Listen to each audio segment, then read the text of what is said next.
Bike নাই, scooty নাই, টমটম নাই, ৰিক্সা নাই, আমি খোজকাঢ়ি ওলালো আজি ফুৰিবলৈ। মায়ে আছে, আমাৰ মাক আছে, আমি এনেকে আৰু ঘূৰি ফুৰো আৰু কোকৰাঝাৰত।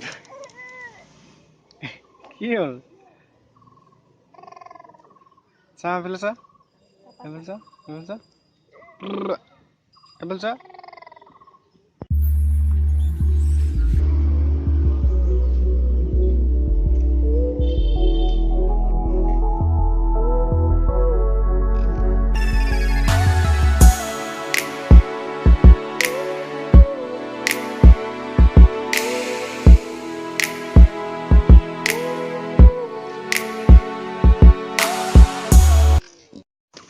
ভপু কেমেৰাটো মই এনেই লৈ নাহোঁ লগত, আজি লৈ আহিছোঁ, কৈছে বোলে LIC এজন নিচিনা লাগিছে।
কুঁহিয়াৰ খাওঁ আৰু পাৰ্কলৈ গৈছিলোঁ, কিন্তু যিখন পাৰ্ক আৰু